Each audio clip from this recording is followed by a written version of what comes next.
and queens and everything in between. This is Dude back with another video. Really early in the morning. Um, not fully, not fully up yet, but I had this thought right on on the things that have been happening within WWE. The White Rabbit, the White Rabbit mystery that's been going on, and I have to say this is the most interesting and quite thought provoking that has thought provoking thing that has happened in WWE in a long time. And I just gotta say that whoever the final result is of behind the feature head, excuse me,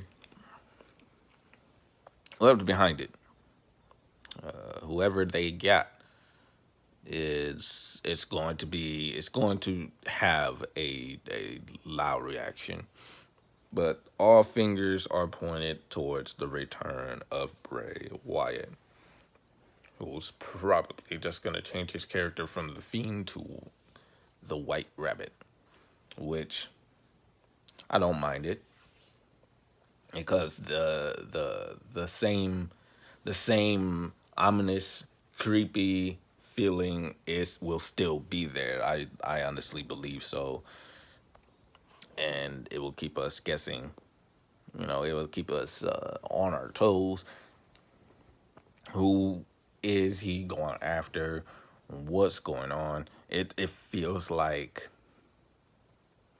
it just feels really good right now to be a fan of what's going on. You know, to be a fan of wrestling in general, because the debut of Saraya, right? The debut of Saraya, formerly known as Paige in the WWE, made a fantastic debut, and I thought like the one of the loudest pops I've heard in a minute, especially for a female wrestler. This was loud, loud. They were so excited. You know, I was excited. I even screamed. I'll be honest with you. You know, it was great. It was a great moment. Like it was one of those great debuts. It just happened to work. But my concern is is what is going to happen with that. What are they going to do with that afterwards? Because they seem to because Tony Khan and the rest of the executives just seem to they bring it in for that moment, and that moment just quickly goes away once they realize, hey, look at these guys that we have. So that's why AEW kind of one of the reasons AEW doesn't fit me is their booking decisions. Is sometimes at the most times, I can't even say sometimes, most of the time it just feels like it just feels too obvious for me. Even though their in-ring style, it reminds me of, like, I would say Lucha Underground, but Lucha Underground felt, it felt unique. It felt so different from whatever AEW is doing. AEW, like I said, like I can't stress this enough, and I am going to stress it all the time. There are plenty of folks, plenty of people that I like there. Plenty of I want to say in-ring veterans, right? That I do really like to enjoy watching on their programming. But if they are if they aren't put on the card, if they're not seen, then I can't watch, because the majority of the rest of the people I'm just don't really I really can't invest in, because you're forcing me to invest in these people that lack certain qualities in either their personas or their move set, that just kind of leaves me, wanting something more. Like, I'm not saying everybody has to be the Fiend, everybody has to be this mystery dark character. I'm just saying that they don't have to be, I don't know, lifeless. There's nothing to them but their moveset, but their wrestling. And that, like, you can leave that for people like Brian Danielson, for Claudio, and for certain people. You can leave that for those people that are made like that. Okay? But if that's your whole thing, and you have nothing to follow with it, then it just kind of makes you like everybody else. And that's what I see with AEW. Everybody else is the same as everybody else. Like, especially when it comes to wrestling, everybody basically does the same thing. Like, it gets a little it gets a little stale for me.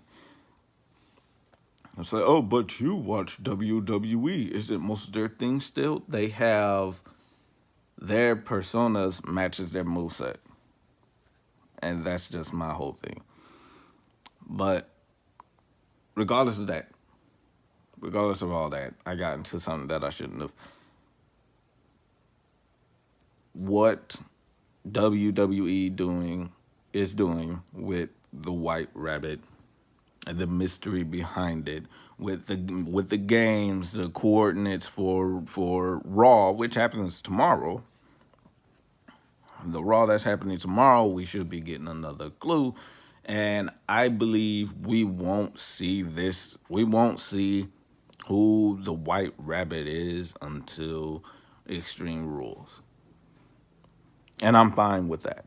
I'm fine with the build up, the wait, and the anticipation. I am fine with it, because it's reintroducing something that we are familiar, like, either it's reintroducing someone that we're familiar with, or it's introducing us to something new. And I just feel like and I just feel like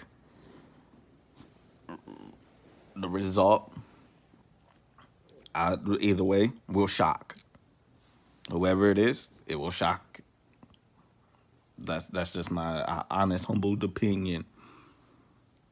So, kings and queens and everything in between, what do y'all think of the White Rabbit mystery that's been going on Monday Night Raw, and SmackDown, that has been spread throughout the main roster? And who is your top pick for who will appear as the White Rabbit? Just comment, right in the comment section below, and I would love to hear from y'all. Just and like, comment, subscribe, and share this video with everybody, because I'm going to make this I'm going to make this weekly, regular occurrence with these until the White Rabbit reveal. Okay? That fine? And then I also will talk about other things as well. That includes what I think of Ruby, Ice Queendom, my thoughts on certain video games dynamics and everything like that, which is coming out tomorrow. Tomorrow will be another will be a two videos I will come out with tomorrow, where I discuss the video game landscape and how it's changed. You know how it's changed dramatically versus no, and also whatever happened on Monday Night Raw as it pertains to the White Rabbit. So stay tuned for that, kings and queens, and everything in between. Again, I love you guys and I appreciate you for stopping by and listening to my opinions on certain things, my take on certain things. And I shall see y'all in the next video. Hopefully so. Peace. Peace.